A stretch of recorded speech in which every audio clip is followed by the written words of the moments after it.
كابتنك كوحدة بلاشستون ee koobka qaaday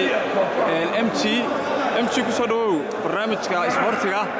ee maanta koobkan aad qaadeen ka waran sad ciyaarteen iyo guusha aad gaadheen dareenkaaga bismillah wallahi maanta guul farxad la gaarnay maadaama ka soconay Blanchestone koobka qaadnay ciyaar xiisan oo soo bandhignay inkastoo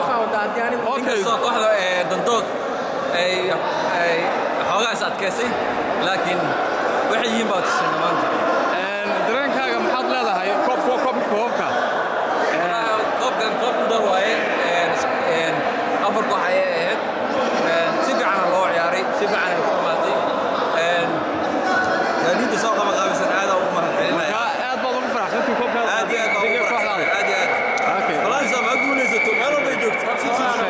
waxaan diyaashaan oo laaciban wareysanna maxamed ka waran dareenkaaga ما شاء الله ما دريك مصر كوب sababtoo waxaan qabtay koob kooxaha